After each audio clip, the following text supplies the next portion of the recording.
Shalom Bapak Ibu Saudara sekalian, apa kabar Anda? Semoga minggu ini kita semua dalam kondisi tubuh yang baik, sehat, Tuhan memberkati dan menyertai kita sekalian. Selamat datang dan bergabung bagi Bapak Ibu Saudara yang baru pertama kali mendengarkan renungan dari pelayanan saya His Partner Ministry. Saya berdoa kiranya lewat renungan yang disampaikan boleh menjadi kekuatan bagi kita semua dalam menjalani kehidupan kita sehari-hari, khususnya dalam mencoba mengintegrasikan antara firman Tuhan dengan kehidupan kita sehari-hari. Kita sedang membahas satu tema 8 area kehidupan yang kita akan kaitkan dengan bagaimana firman Tuhan membahas satu demi satu 8 area tersebut. Dan kita sehari ini sudah masuk di dalam keluarga dan firman Tuhan. Kita bagaimana melihat Alkitab, bagaimana masuk di dalam hidup keluarga kita. Sudah minggu lalu kita sudah merenungkan tentang masalah yang muncul di dalam komunikasi dalam sebuah keluarga. Nah, hari ini kita akan menajamkan lebih lagi pembahasan kita, khususnya antara komunikasi suami istri. Dan saya percaya itu adalah kunci daripada komunikasi yang timbul dalam sebuah keluarga. Sehingga mari kita bersama-sama bergumul dengan firman Tuhan dan mencari tahu apa pimpinan Tuhan di dalam masalah ini. Mari sebelumnya kita masuk di dalam doa terlebih dahulu. Mari kita berdoa. Ya Tuhan, kami bersyukur kami boleh merasakan sungguh kasih setia Tuhan hari lepas hari sampai pada hari ini. Berkatilah waktu ini ya Tuhan, kami akan sama merenungkan firman Tuhan. Berkatilah hamba-Mu yang menyampaikan dalam segala keterbatasan tubuhnya, dan setiap kami akan mendengarkan. Dalam nama Tuhan Yesus Kristus, kami bersyukur dan kami berdoa. Amin. Saudaraku, ada satu gambaran yang unik ya. Saya mengajak kita melihat poster yang saya sampaikan di sini. Ada gambaran di situ si istri sedang bicara dengan si suami. Ya, kalau saudara bisa melihat lebih jelas, istrinya memberikan banyak sekali instruksi. Go to the store, pergilah ke toko, lie down the mulch, wash and wash the car, cuci mobil gitu ya. Kemudian get kissed at school, jemput anak-anak dari sekolah. Kemudian sewa video ya. Kemudian selesaikan semua, cuci semua piring-piring yang ada di dalam dapur. Kemudian si suami dengan bengong mendengarkan itu. Tapi apa yang si suami dengar, dibilang begini, go, lie down, and get some rest. Saudara, suami hanya mendengarkan apa? Pergi, udah istirahat aja deh, gitu ya. Sementara si istri bicara panjang lebar, suami hanya motong-motong saja apa yang dia ingin dengar. Saudara pernah ngalami seperti itu? Nggak nyambung ya antara suami dengan istri. Atau kita sering merasa disalah mengerti oleh pasangan kita. Ya. Tiap kali kita mau ngobrol, rasa-rasanya kok pasangan kita tuh mendiamkan kita atau cuekin kita. Atau dia nyambil do something yang lain. Saudara, mungkin kalau kita sering mengalami hal seperti itu, kita mungkin harus mengevaluasi bahwa jangan-jangan sedang ada masalah di dalam komunikasi dalam pernikahan kita antara suami dan istri. Saudara, mau nggak Anda mengalami seperti ini? Belum kita ngomong, tetapi pasangan sudah tahu maunya kita apa. Ya. Ada momen kita bisa ngobrol berdua dengan pasangan kita setiap hari. Bukan cuma ngomongin soal urusan-urusan rumah tangga. Ya. Atau kita merasa ingin sekali bisa didengar oleh pasangan kita. Itu satu ideal yang saya rasa harusnya pasangan Kristen mengalami itu, bukan?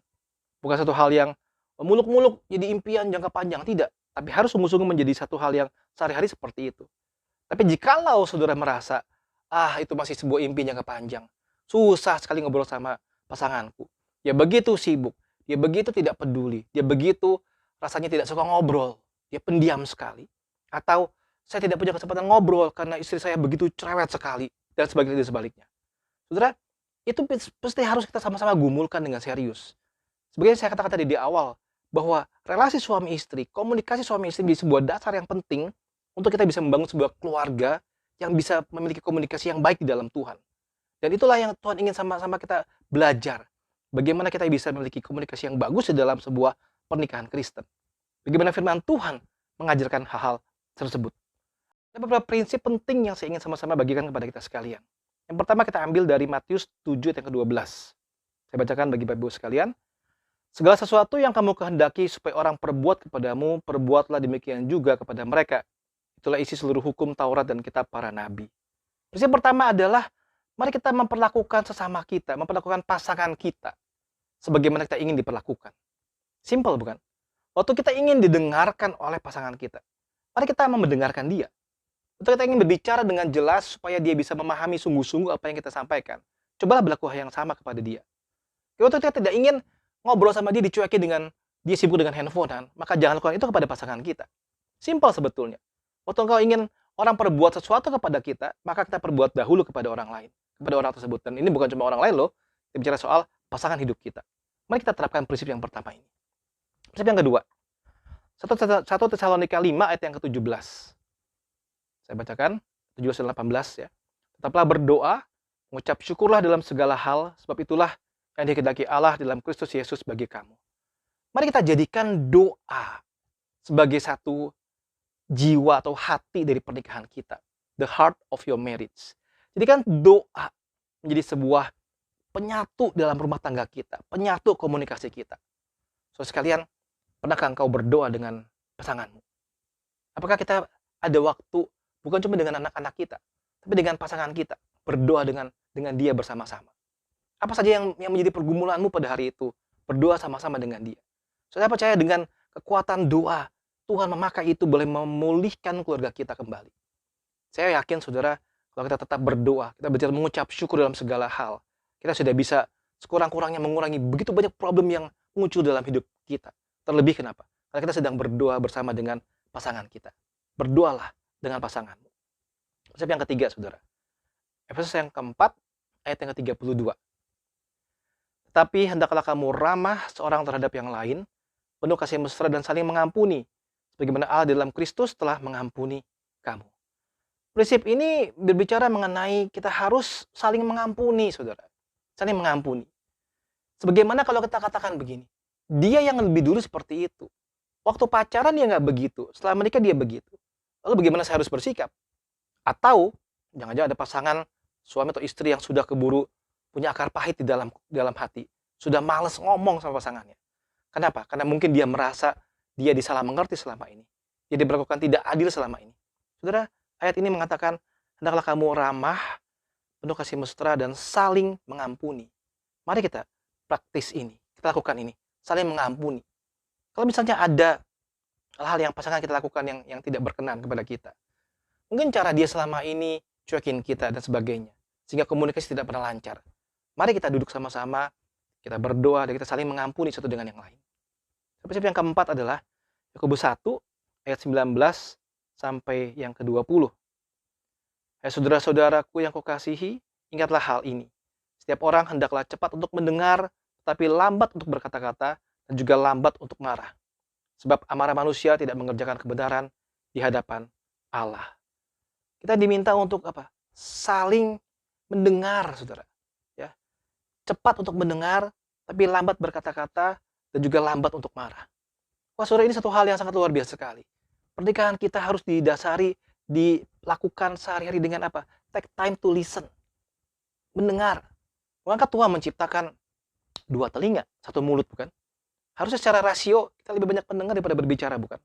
Coba, untuk engkau bersama dengan pasanganmu, apakah engkau banyak waktu berbicara atau mendengar? Dan kalau mendengar, sungguh-sungguh engkau listen, mendengar sungguh-sungguh apa yang dimaksudkan, atau hanya sekedar sekilas saja, dengerin suara dia saja. Saudara, mari kita belajar untuk take time to listen. Saudara, sebagai penutup, saudara, saya mau sharingkan ada beberapa tips sederhana bicara tentang komunikasi di dalam suami istri khususnya. Yang pertama, mari kita sama-sama luangkan waktu untuk berbicara kepada pasangan kita. Ya, di tengah-tengah kesibukan kita, di kantor, di rumah, kalau istri gitu ya, ambil waktu untuk luangkan waktu ngobrol sama pasangan kita. Mungkin menjelang tidur malam. Mungkin pagi hari sarapan pagi dan sebagainya. Dan yang kedua, mari kita mulai biasakan diri untuk apa? Simpan gadget saat sedang kumpul dengan keluarga, dengan pasangan kita. Kecuali ada hal-hal yang urgent ya. Kita harus angkat telepon atau ada urusan lain dan sebagainya. Jika tidak, usahakan simpan gadget biar sungguh-sungguh ngobrol langsung tatap mata sama dia, sama pasangan kita. Ambil komitmen. Yuk kita mau pergi, kita mau dating gitu ya. Oke, kita simpan handphone kita 1 jam, jangan pakai handphone ya. Terus yang ketiga, kita coba atur jadwal juga bersama dengan keluarga. Biar mereka pun merasakan kebersamaan kita. Mereka merasakan komunikasi kita. Mereka belajar melihat bagaimana kita berkomunikasi. Terus yang keempat, beri perhatian lebih kepada keluarga. Khususnya para suami, seringkali kita lupa sama istri kita. Kita lupa sama hari anniversary kita. Bahkan jangan lupa sama ulang tahun istri kita. Wah, bahaya sekali ya. Harus berikan perhatian lebih kepada mereka. Itu hal-hal yang simple, bahkan dengan gadget yang canggih saat ini ya. Dengan mudah kita bisa menanyakan kabar dia. Ya, bahkan jangan cuma saat pacaran, lu mesra gitu ya. Tanya kabar lu udah makan belum, lagi di mana kamu, jangan. Saat sudah menikah pun mencoba untuk memberikan perhatian lebih kepada pasangan kita.